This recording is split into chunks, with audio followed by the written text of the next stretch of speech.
Mabuhay, Kamustika, welcome, how are you? This is Bob from Love Beyond the Sea. Going to talk about complaining tonight. Any fool can criticize, condemn, and complain, and most do. That's from Dale Carnegie. Is complaining foolish? Yes, if you think it's going to be of any help. If you are interested in marrying a Filipina, or already have, learning to avoid complaining will go a long way to help the success of your relationship. That's what Love Beyond the Sea is about. Subscribe and share so more men can find love beyond the sea. Complaining is expressing dissatisfaction and finding faults, and not a good strategy with the Filipina that you are wanting to show you are the type of man she should marry. How to communicate with your Filipina wife is a live stream I did a while ago, and I will link it for you. This topic is about how not to communicate, and that's a viewer request, by the way. Now we're talking about complaining tonight. Being impatient can certainly lead to complaining, and although complaining is a way to communicate, it just isn't a good one. The Bible is against complaining. I complain too much. No one likes a complainer. When a man is with a woman, especially one from another culture, there is potential for complaining because of all of the differences that they have. I think it is helpful to remember that differences in each other should make for a better, more well-rounded relationship. There is a saying about compatibility that if the two of you are the same, then one of you isn't needed. Commonality is good, especially in the areas that really matter, but I don't think you have to have everything in common either. Now, what possibly could a foreign man complain about with a beautiful Filipina? One thing could be her energy. You might resent it if you feel like you can't keep up with her in most things, that she is always on the go. But I would appreciate it and realize that if she is a lot younger, she is not going to tire out as fast as you will. She may be able to stay up a lot longer than you can. I wish my wife and I operated on the same internal clock, but we don't. She's a night owl and I am an early bird. Now, I have learned to adjust to her somewhat by taking a nap now and then after work. This helps me by not being so grouchy at the end of the day when she still has something left in the tank. How about her taste in music? This could be something to complain about. And by the way, leave comments about anything that you have from your experience think that it could be cause of complaining about each other in a foreigner-Filipina relationship.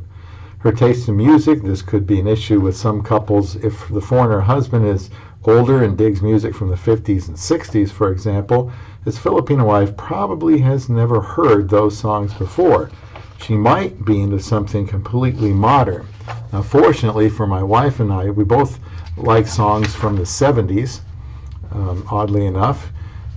We both like modern artists, and we both like music from the Philippines. One thing that is probably more likely to cause some complaints in the relationship is her time on social media. I have a video about social media. I will try to remember to link for you. She is probably used to spending a lot of time using her phone for social media, and I don't see that going away. If you're a typical guy, then you don't see the point in all that, and complaining about it isn't going to change anything. She will feel the need to stay in touch with family and friends, especially early on after immigrating. I actually enjoy seeing my wife communicate with other Filipina friends of hers. When I'm around, when she does the webcam with her family, I like to join in the best I can, and I will link a video for you on social media transparency. Now, her speaking Filipino a lot. It's possible at first you could find it irritating to hear a foreign language a lot, but you married a foreigner, so that's just part of the deal. You could complain about the food she eats. You shouldn't expect her to stop eating white rice even after you've told her it is unhealthy compared to other kinds of rice. Maybe you won't like the smell of some things that she cooks. It would be helpful to try to embrace the Filipino foods that she may like to cook. Another thing naturally that comes up, a source of complaint, is sending money back home. I suppose this is the thing that many foreigners married to a Filipina complain about the most. I believe the man should allow his wife to help them as much as possible if she has a job, and also to help out himself at times. This will always be a sensitive topic which can lead to harsh words. If you have been to the Philippines, you know why she is sending money back home. And considering the family dynamics, she may feel like she should send home a lot. In general, hearing constant complaining is hard on anyone except the person complaining, apparently. And after a while, it makes it hard for someone's complaints to be taken seriously. If you can find a solution to something, that's great. But if you can't, accepting it is all you can do. I think it's completely unrealistic to think now that she is in your country that she will be so grateful to start her new life that her family is now on her own. That's unrealistic. She loves her family. She loves her country. Now, it's also advisable not to complain about the Philippines. You certainly don't want to make the mistake of complaining about the Philippines to her. I've been there 3 times, so I have an idea of how it is different than here in America. That doesn't make America better, especially to her. She will miss the Philippines a lot for an undetermined amount of time, and will not take well to her husband if he complains that she isn't getting with it fast enough.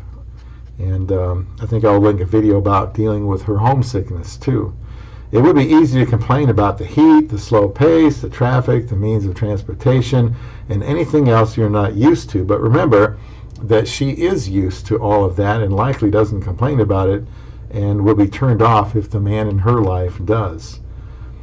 So I would just list here by being unkind. This could be a lot of things and is similar to complaining. It's difficult for me to understand why someone would want to say unkind things. I can understand ignoring things that she is doing that deserve kind words instead, but saying unkind things, this is a good way to break up a marriage. Anything that is against the health of the marriage is to be avoided. We all slip up now and then, that's for sure, so learning to quickly apologize is necessary. Good, encouraging words will build it up. I am acutely aware that I have said some things out of frustration that I regretted. I think being married for over 4 years now has helped us to understand each other better and be more careful about the words we use. Early on is where you will get tested. Saying something like, "You're not very bright," will only make another man look more desirable that thinks she is bright. Saying, "I don't really like the way you decorate our house," or "I don't like the clothes that you want me to wear," or "I don't like the food that you cook," are a put down to her and will only deteriorate her desire to do something she considers nice for you. I think that unkind words would be words that respond negatively to something she does that is meant to be kind to you. Saying, "You always," is rarely true. "You always do" is likely not true, not all the time. I will continue another time with more ways to not communicate with your love beyond the sea.